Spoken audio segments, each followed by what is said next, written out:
নমস্কাৰ বন্ধু বান্ধৱীসকল, আমাৰ ইউটিউব চেনেলৰ অন্য এটি ভিডিঅ' লৈ যিকোনো প্ৰতিযোগিতামূলক পৰীক্ষাত প্ৰয়োজন হোৱাকৈ প্ৰশ্ন, গতিকে ভিডিঅ'টো স্কিপ নকৰি শেষলৈকে চাব। আৰু যদি আমাৰ চেনেলটোত আপুনি নতুন তেতিয়াহ'লে চেনেলটো ছাবস্ক্ৰাইব কৰি ল'ব।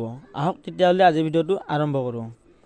আজিৰ প্ৰথম প্ৰশ্নটো দিয়া আছে, মৃত্যুতো এটা শিল্প শীৰ্ষক কবিতাটিৰ কবিগৰাকী কোন? ইয়াত থকা অপশ্যনকেইটাৰ ভিতৰত শুদ্ধ উত্তৰটো হৈছে অপশ্যন বি, হীৰেণ ভট্টাচাৰ্য। বন্ধুসকল, মৃত্যুতো এটা শিল্প শীৰ্ষক কবিতাটিৰ কবিগৰাকী হৈছে হীৰেণ ভট্টাচাৰ্য। নেক্সট কুৱেশ্যনটো হৈছে, প্ৰথম অসমীয়া ছপা পুথিখন কি আছিল? ইয়াত থকা অপশ্যনকেইটাৰ ভিতৰত শুদ্ধ উত্তৰটো হৈছে অপশ্যন বি, ধৰ্ম পুস্তক। বন্ধুসকল, প্ৰথম অসমীয়া ছপা পুথিখন আছিল ধৰ্ম পুস্তক। নেক্সট কুৱেশ্যনটো হৈছে, 2006 চনত চুকাফা বঁটা কোনজন ব্যক্তিয়ে লাভ কৰিছিল? ইয়াত থকা অপশ্যনকেইটাৰ ভিতৰত শুদ্ধ উত্তৰটো হৈছে অপশ্যন বি, ৰতন থিয়াম। বন্ধুসকল, ৰতন থিয়ামে 2006 চনত চুকাফা বঁটা লাভ কৰিছিল। নেক্সট কুৱেশ্যনটো হৈছে, জোনাকী নামৰ আলোচনীখন কোন চনত প্ৰথম প্ৰকাশ পাইছিল?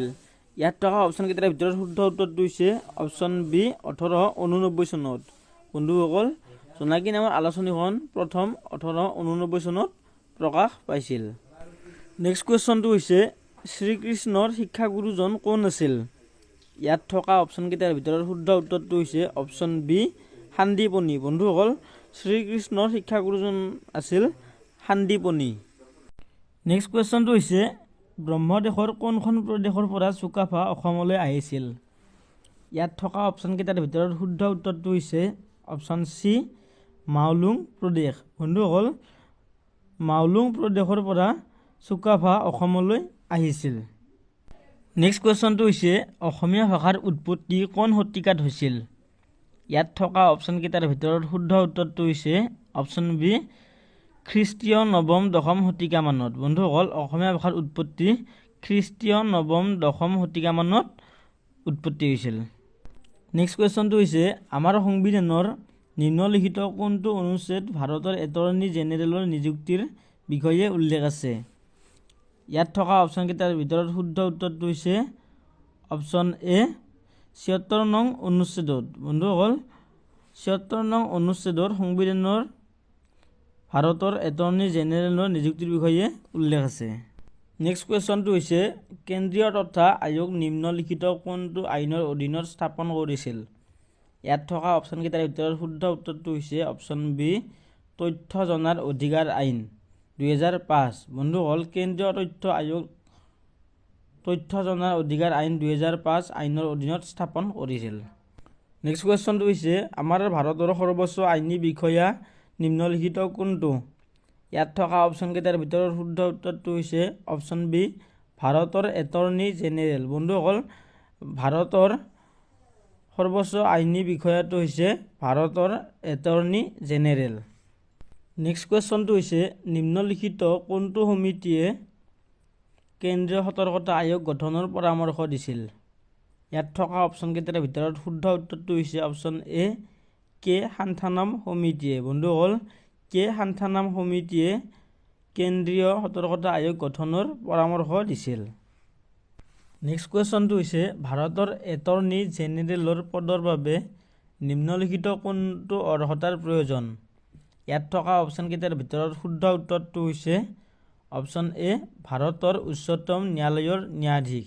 বন্ধুসকল, ভাৰতৰ এটৰ্নী জেনেৰেল পদৰ বাবে ভাৰতৰ উচ্চতম ন্যায়ালয়ৰ ন্যায়াধীশ অৰ্হতাৰ প্ৰয়োজন। নেক্সট কুৱেশ্যনটো হৈছে, চৰকাৰী গোপনীয়তা আইন নিম্নলিখিত কিমান চনত গৃহীত হৈছিল? ইয়াত থকা অপশ্যনকেইটাৰ ভিতৰত শুদ্ধ উত্তৰটো হৈছে অপশ্যন চি, 1923 চনত। বন্ধুসকল, 1923 চনত চৰকাৰী গোপনীয়তা আইন গৃহীত হৈছিল। নেক্সট কুৱেশ্যনটো হৈছে, ভাৰতৰ প্ৰথম মুখ্য তথ্য আয়ুক্ত কোন আছিল? ইয়াত থকা অপশ্যনকেইটাৰ ভিতৰত শুদ্ধ উত্তৰটো হৈছে অপশ্যন ডি, ৱাজাহাট হাবিবুল্লাহ। বন্ধুসকল, ভাৰতৰ প্ৰথম মুখ্য তথ্য আয়ুক্তজন আছিল ৱাজাহাট হাবিবুল্লাহ। নেক্সট কুৱেশ্যনটো হৈছে, সংবিধানৰ নিম্নলিখিত কোনটো অনুচ্ছেদত ধৰ্মীয় বিষয়বোৰ পৰিচালনা কৰাত স্বাধীনতাৰ বিষয়ে উল্লেখ আছে? ইয়াত থকা অপশ্যনকেইটাৰ ভিতৰত শুদ্ধ উত্তৰটো হৈছে অপশ্যন বি, 26 নং অনুচ্ছেদত। বন্ধুসকল, 26 নং অনুচ্ছেদত ধৰ্মীয় বিষয়বোৰ পৰিচালনা কৰাৰ স্বাধীনতাৰ বিষয়ে উল্লেখ আছে। নেক্সট কুৱেশ্যনটো হৈছে সংবিধানৰ নিম্নলিখিত কোনটো অনুচ্ছেদত শিক্ষাৰ অধিকাৰৰ বিষয়ে উল্লেখ আছে? ইয়াত থকা অপশ্যনকেইটাৰ ভিতৰত শুদ্ধ উত্তৰটো হৈছে অপশ্যন বি 21 নং অনুচ্ছেদত। বন্ধুসকল, সংবিধানৰ 21 নং অনুচ্ছেদত শিক্ষাৰ অধিকাৰৰ বিষয়ে উল্লেখ আছে। নেক্সট কুৱেশ্যনটো হৈছে ব্ৰিটিছ ইণ্ডিয়া আইন নিম্নলিখিত কিমান চনত গৃহীত হৈছিল? ইয়াত থকা অপশ্যনকেইটাৰ ভিতৰত শুদ্ধ উত্তৰটো হৈছে অপশ্যন ডি 1784 চনত। নেক্সট কুৱেশ্যনটো হৈছে কেতিয়া ভাৰতৰ সংবিধানৰ মৌলিক অধিকাৰ নিলম্বন কৰা হয়? ইয়াত থকা অপশ্যনকেইটাৰ ভিতৰত শুদ্ধ উত্তৰটো হৈছে অপশ্যন চি ৰাষ্ট্ৰীয় জৰুৰীকালীন অৱস্থাত। বন্ধুসকল, ৰাষ্ট্ৰীয় জৰুৰীকালীন অৱস্থাত ভাৰতৰ সংবিধানৰ মৌলিক অধিকাৰ নিলম্বন কৰা হয়। নেক্সট কুৱেশ্যনটো হৈছে কোনগৰাকী মহান ভাৰতীয় নেতাৰ আশ্ৰম সবৰমতীত আছে? ইয়াত থকা অপশ্যনকেইটাৰ ভিতৰত শুদ্ধ উত্তৰটো হৈছে অপশ্যন বি মহাত্মা গান্ধী। বন্ধুসকল, মহাত্মা গান্ধী আশ্ৰম সবৰমতীত আছে। নেক্সট কুৱেশ্যনটো হৈছে সংবিধানৰ কোনটো অনুচ্ছেদত সমতাৰ অধিকাৰ অন্তৰ্ভুক্ত কৰা হৈছে?